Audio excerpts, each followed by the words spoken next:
మోకాల నొప్పులకు ఎటువంటి సర్జరీ లేకుండా ఎపియాన్ పెయిన్ క్లినిక్ అందిస్తున్న అత్యాధునిక చికిత్స. క్యాన్సర్ వస్తే ఇంత ఖర్చు అవుతుంది, అంత ఖర్చు అవుతుంది అని చెప్పి మీరు ప్రీమియంలు కట్టండి, ఇన్సూరెన్సులు కట్టండి అని ఒకవైపు ప్రకటనలు చేస్తున్నారు రేడియోలో. ముందుగానే కనుక్కోండి మీకు రోగం వస్తుందని ఈ డయాగ్నోస్టిక్ ల్యాబ్ వాళ్ళు ప్రకటనలు చేస్తున్నారు. 30 సంవత్సరాలు వచ్చాయా, బాడీ చెకప్ రండి, ఒకరు చూపించుకుంటే ఇంకొకరికి ఫ్రీ అని చెప్పి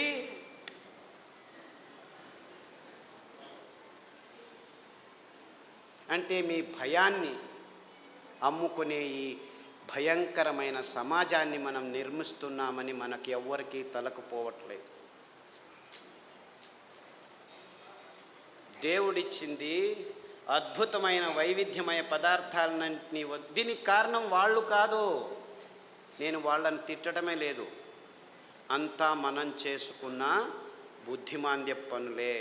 వాళ్ళు ఇస్తున్న కాఫీలు, వాళ్ళు ఇస్తున్న టీలు, వాళ్ళు ఇస్తున్న పాలు, వాళ్ళు ఇస్తున్న చక్కెర, వాళ్ళు ఇస్తున్న గోధుమ, వాళ్ళు ఇస్తున్న వరి బియ్యం, వాళ్ళు ఇస్తున్న సండే యా మండే కావో అండే అని చెప్పి తెందుల్కర్ వచ్చి జాహీరాతు. పెప్సీ తాగండి అని అమీర్ ఖాను, కోక్ తాకండి అని షారుఖ్ ఖాన్. తప్పు, ఆపోజిట్.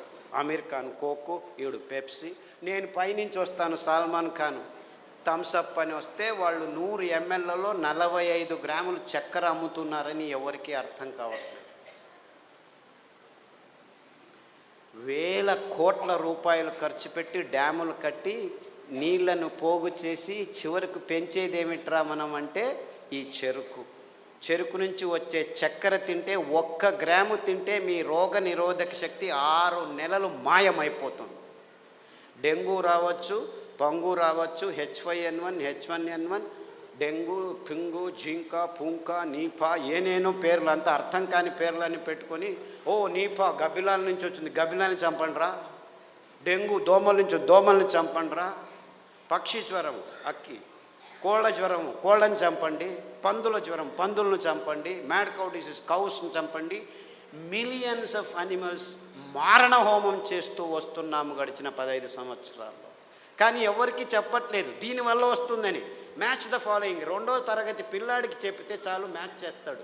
కోళ్ళ జ్వరం కోళ్ళ నుంచి వస్తుంది, పందుల జ్వరం పందుల నుంచి వస్తుంది, మ్యాడ్ కౌ డిసీజ్ కౌస్ నుంచి. అయినా అదే మాంసము తినండి, ప్రోటీన్లు కావాలి మీకు. మాంసాహారంలో B12 ఉంది, B12 మీ శాకాహారులకు రానే రాదు అని ప్రపంచం మొత్తాన్ని మాంసాహారం వైపుకు నడిపిస్తున్నారు ఈ విజ్ఞానులు, ఈ డాక్టర్లు. ఆవలిస్తే చాలు మీకు B12 వస్తుంది. సూక్ష్మజీవులు మీ నోట్లో 100,000 రెట్లు ఎక్కువ ఉన్నాయి. మీ దేహంలో ఉన్న జీవకోశాల కంటే ఈ లాక్టోబాసిల్లస్ 70% ఉంది. ప్రతి ఒక్క బ్యాక్టీరియా, మీరు పిల్లాడికి పాలు తాపుతారు కదా, ఆ పాలు పెరుగుగా మారేదానికి పొట్టలో లాక్టోబాసిల్లస్ ఉంది. ఆ లోపల అవుతున్న పెరుగు నుంచే విటమిన్ B12 వస్తుంది. అంటే మీరు చిన్న పిల్లాడికి పాలు ఇచ్చినప్పుడే విటమిన్ B12 తయారయ్యేదానికి, తయారు చేసేదానికి జీవితాంతం ఆ లాక్టోబాసిల్లస్ని మీరు పెంచుతున్నారు. ఈ విషయాన్ని ఎవరు చెప్పట్లేదు. అందరూ B12 ఇంజెక్షన్లు తీసుకోండి, ట్యాబ్లెట్లు తీసుకోండి అని చెప్పడం మొదలుపెట్టారు డాక్టర్లు. ఇంత మోసం చేస్తున్నారు. అంటే మీరు నువ్వుల పాలు, కొబ్బరి పాలు తాగితే చాలు, మీరు లోపలే B12 తయారవుతుంది, అక్కడ బ్యాక్టీరియా ఉంది.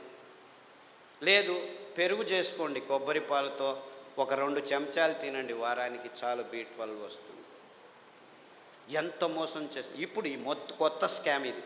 B12, vitamin D. అందరూ సాఫ్ట్వేర్ వాళ్ళందరూ లోపల 6 గంటలకు పోయి 12 గంటల వరకు కూర్చొని ఉన్నారు. వేల మంది, లక్షల మంది. వాళ్లకు సూర్యుడు దొరకకుండా విటమిన్ D తక్కువ అవుతుంది, లోపల కొలెస్ట్రాల్ విటమిన్ Dగా మారుతుంది. అది జరగట్లేదు కాబట్టి విటమిన్ T ట్యాబ్లెట్ రెడీ చేసాం, తీసుకోండి అందరూ. ఏం చెప్తే ఓరా వెధవా వెళ్ళి 1 గంట సేపు ఎండలో ఉండరా అంటే చెప్తే చాలు కదా. లేదు, ఇంకా సులభం. పుట్టగొడుగులు ఎర్గోస్టెరాల్ అని ఒక కాంపౌండ్ ఉంది, దానిని ఎండబెడితే 2 గంటలు అది విటమిన్ Dగా మారుతుంది. సో మీరు రావద్దండి, సాఫ్ట్వేర్లో అలా పని చేస్తూనే ఉండండి, పర్వాలేదు. వారానికి ఒకసారి ఎండబెట్టిన పుట్టగొడుగులను నానబెట్టుకొని ఒక 2 సార్లు తింటే మీకు విటమిన్ డి వస్తుందని చెప్పొచ్చు కదా వీళ్ళు. ఎందుకంటే విటమిన్ ట్యాబ్లెట్స్ నుంచి ఏ జీవము సరిగ్గా పీల్చుకోలేదు. Supplements are no good at all. Vitamin tablets are useless. అయినా $1 బిలియన్ బిజినెస్ చేస్తున్నారు. ఏ జీవసత్తువైనా మీ దేహంలోకి రావాలంటే సరి అయిన ఆహారం నుంచే రావాలి. సో ఆ ఆహార పదార్థాలని గుర్తించి చెప్పాల్సిన ఈ విజ్ఞానుల రెస్పాన్సిబిలిటీ ట్యాబ్లెట్లను అమ్మేదానికి వాడుకుంటున్నారు. ఇంతే, ఇంకేమీ లేదు. ఒకరోజు ఊదులు, ఒకరోజు అరికెలు, ఒకరోజు కొర్రలు, ఇంకొక రోజు అండు కొర్రలు తిని మునగాకు కషాయం, చింత ఆకు కషాయం, రావి ఆకు కషాయం, వేప ఆకు కషాయం తాగితే అది ఆడవాళ్ళు పీసీఓడి ప్రాబ్లం కావచ్చు, అంటే అండాశయాల్లో ముట్టయితే ఆగదు, ఆగితే రాదు. ఇలాంటి సన్నివేశమైన వీర్యకణాలు లేక మగవాళ్ళకి ఇప్పుడు ఆడవాళ్ళతో సంభోగం చేయాలంటే శీఘ్రస్ఖలనాలు, అదంతకదే లింగం ఆగిపోవటం, సన్నగా అయిపోవటం, రక్త ప్రసారం జరగకపోవటం, ఇలాంటి ప్రాబ్లమ్స్. Viagra $1 billion business. అదే సాక్ష్యం. నేనేమి కట్టుకథలు చెప్పట్లేదు. ప్రపంచమంతా, మన దేశం ఒక్కటే కాదు. అంటే మనిషికి రోగాలు ఎక్కువ అవుతున్నాయి, రోగాల వయోపరిమితి తక్కువ అవుతుంది ఒకవైపు అయితే, మనిషి తత్వాన్నే మార్చేస్తున్నాయి ఈ ఆహార పదార్థాలని ఏ ఒక్కరూ గమనించట్లేదు, చెప్పట్లేదు. ఆడపిల్లలు 14 ఏళ్లకు ముట్టవలసిన వాళ్ళు 6 ఏళ్లకు ముట్టవడం ఏంటి? 100కి 1 అయితే పర్వాలేదు, 100కి 90 మంది అవుతున్నారు. ఆడవాళ్ళ మూతి మీద మీసాలు ఉండనేకూడదు, 100కి 90 మందికి మీసాలు వస్తున్నాయి. ముట్టు సహజ ప్రక్రియ, అంత ఇబ్బందులు ఏమి ఉండకూడదు, 100కి 100 మందికి నొప్పులు వస్తున్నాయి. డాక్టర్ దగ్గరికి వెళ్తే పెయిన్ కిల్లర్స్ ఇస్తారు, అందులో వేసుకున్న వాళ్ళకి 16 మందికి కిడ్నీ ప్రాబ్లం వస్తున్నాయి. 100కి నెల పెయిన్ కిల్లర్స్ వేసుకుంటే 2-3 సంవత్సరాల్లో కిడ్నీ ప్రాబ్లమ్స్ వస్తాయి. యూరిక్ యాసిడ్ ఎక్కువ అవుతుంది, క్రియాటినిన్ ఎక్కువ అవుతుంది, యూరియా ఎక్కువ అవుతుంది. ఇలాంటి ప్రాబ్లమ్స్ నో ప్రాబ్లం, డయాలిసిస్ చేస్తాం రండి అంటారు, మిషన్లు రెడీ పెట్టుకున్నామంటారు. అంటే ఇంత వైజ్ఞానికమైన విషయాలు మన కళ్ళ ముందు, మన ముక్కు కింద జరుగుతూనే ఉన్నాయి. ఏ ఒక్కరూ లేచి అడగట్లేదు, ప్రశ్నించటం లేదు. ఎందుకంటే సైన్స్, విజ్ఞానం అనే ఈ కబంధ హస్తాల్లో ఇరుక్కుపోయాం. అంతా విజ్ఞానమే. ఎక్కడుంది? ఈ వాణిజ్యీకరణ ఒత్తడంలో చేసి ఎవరు నోరు మెదపకుండా చేసేసారు. So what are we doing here? మళ్ళా గొప్పగా జంబాలు, రేపు మొన్నాడు పోయి మంగళగిరిలో సంసారం పొద్దున్న లేస్తే కక్కస్ సరిగ్గా చేయట్లేదు. ప్రతి ఒక్కరూ కక్కస్ చేయాలంటే ట్యాబ్లెట్ తీసుకోవాలి, లేకపోతే వేడి నీళ్ళు తాగాలి, లేకపోతే ఇక్కడి నుంచి అక్కడికి తిరగాలి, బీడీ తాగాలి, సిగరెట్ తాగాలి, కాఫీ తాగాలి, లేదు ఒక పెగ్గు వేయాలి. వాడు డాక్టరే పెగ్గు వేయమన్నాడు, మగ్గులు వేసుకుంటూ కూర్చున్నారు. అర్థమైందా peg mug? This is the nonsense that human race has been indulging in the last 30-40 years. And we are all claiming ourselves to be civilized, educated, and in scientific age. ఏమిట్రా science? పొద్దున్న లేస్తే కక్కస్ చేయలేవు, రాత్రి వస్తే నిద్రపోలేవు.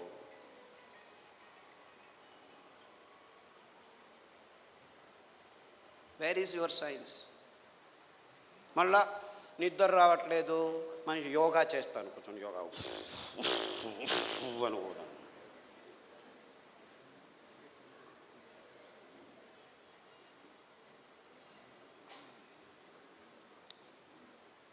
ఏం చేయమంటావు?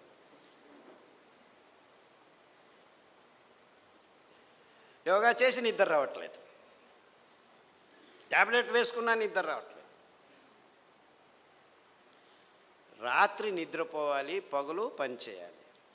మనం రాత్రిని పగలు చేసి కూర్చున్నాం, ఎలా నిద్ర వస్తుంది? లైట్లు వేసుకుంటున్నాము, రాత్రి అంతా లైట్లు. అస్సలకు ముందు నీవు చీకటి చేసుకొని రూములో పడుకుంటే అద్భుతమైన ట్రిగ్గర్స్ మీ మెదడులో జీవరసాయనిక రసాల్ని ఉత్పాదనం చేస్తాయి. నిజమైన నిద్ర వస్తుంది, గాఢ నిద్ర వస్తుంది.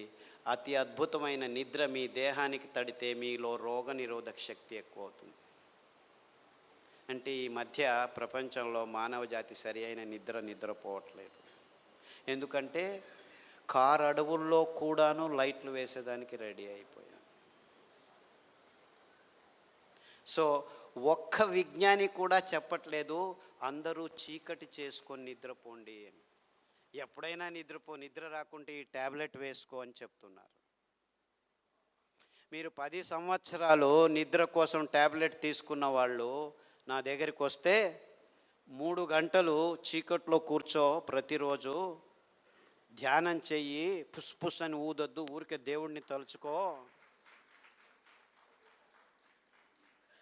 ఆస్ట్రేలియా నుంచి ఒక అబ్బాయి వచ్చాడు, 28 ఏళ్ళు. ఎప్పుడు చూడు ట్యాబ్లెట్ ఇది అది అని చెప్పి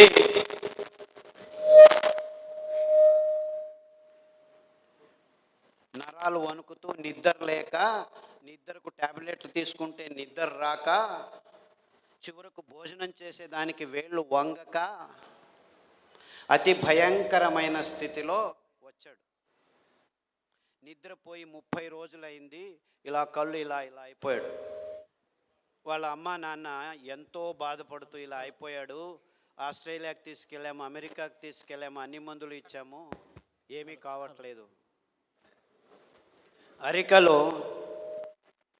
రాత్రి నానబెట్టి ఉదయం నానబెట్టి రాత్రి, ఉదయం వండిన గంజి రాత్రి వండిన గంజి ఉదయం తాగిపించండి. దానికి తోడు చన్న సాంబారు ఉల్లిపాయలు, ఎర్రగడ్డలు దంచి మజ్జిగలో వేసి ఆ మజ్జిగ తాగించండి. చీకటి గది చేసేసి బాగా గంజి తాగిపించి వాడిని లోపలికి వేసేసి తలుపు వేసేసి ఇంకా వాడి వైపు చూడకద్దండి అంటే, అయ్యో ఎలా అని చేయండి, 3 గంటల తర్వాత వెళ్ళి చూడండి అని చెప్పాను. అక్కడ బెడ్ కూడా వేయకండి అని చెప్పాను. 3 గంటలు తట్టుకోలేక ఆ తల్లి 1:30 గంటకే మెల్లిగా తలుపు తీసి చూస్తే వాడు బార్లా పడుకొని నిద్రపోయాడు. 3 రోజులు లేవలేదు వాడు.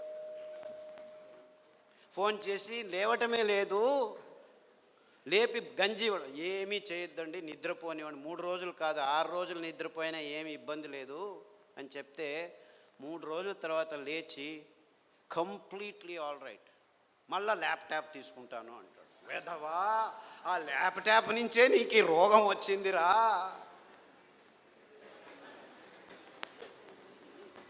దాన్ని చూడొద్దు అని చెప్పి పంపించాను. ఇప్పటికి మళ్ళీ ఆస్ట్రేలియాకి వెళ్ళాడు. ప్రతిదినం రోజు రూమును చీకటి చేసుకొని పడుకుంటున్నాడు. సో ఎవరెవరికి నిద్రపోయేదానికి అది ఒక కారణం కావంటే ప్రతి 10 నిమిషాలకు లేచి ఉచ్చలు పోసేదానికి రెడీ అయిపోతున్నారు అందరు. 25 సంవత్సరాల పిల్లలు కూడాను 2 గంటలకు ఒకసారి లేచేది, ఉచ్చలు పోసేది, వచ్చేది. అందుకే అటాచ్డ్ బాత్రూమ్లు ఎక్కువైపోయాయి మనకు. ఎవరైనా ఆలోచించే బెడ్రూమ్లో ఏముంటాయి ఆ టాయిలెట్లు? నాకు అర్థం కాదు. బెడ్రూమ్లో టాయిలెట్టా? ఎవరైనా ఆలోచిస్తున్నారా? నిద్రపోయే చోట ఏమిటాయా కక్కస్ చేసేది? నాకు అర్థం కాదు. The whole world has not asked this question till today. Attached bathroom ఇల్లు కట్టారా? ఎన్ని అటాచ్డ్ బాత్రూమ్? ప్రతి రూముకు బాత్రూమ్ కట్టారు. అంత కర్మ. అంటే ఒక్కరికి సరిగ్గా ఉచ్చలు పట్టుకునేదానికి శక్తి లేదనమాట. ఉచ్చలు వెంటనే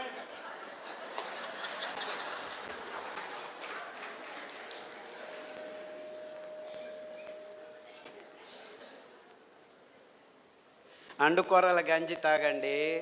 రాత్రి పడుకుంటే పొద్దున వరకు లేవాల్సిన అవసరం లేదు. In fact there have been zillions అని చెప్పాలి నేను. అంటే 100 మంది పెద్దవాళ్ళు 60 ఏళ్ళు 50 ఏళ్ళు 70 ఏళ్ళు ఉన్నవాళ్ళు రోజు రాత్రి 2 గంటలకు లేచి ఉచ్చలు, అది ప్రోస్టేట్ ప్రాబ్లము, ఈ ప్రాబ్లమ్, ఏ ప్రాబ్లం అన్నా ఉన్నివ్వండి, అరికెల గంజి తాగండి. ఈ ఉల్లిపాయల కషాయం, అంటే యాక్చువల్లీ గ్రీన్ ఆనియన్స్ అంటారు. అంటే ఆనియన్ వేస్తే పచ్చగా వస్తాయి. ఆ ఆనియన్, గ్రీన్ ఆనియన్ షాలెట్స్ అంటారు. దాని కషాయం తాగండి. రావి ఆకు కషాయం తాగండి. గరిక ఆకు కషాయం తాగండి. కొబ్బరి నూనె వేరుశనగ నూనె వారం వారం మార్చి తాగితే 6 రోజుల్లో మీరు పూర్తి శాంతంగా సమాధానంగా 10 గంటలకు పడుకుంటే 5 గంటల వరకు లేవాల్సిన అవసరం లేదు.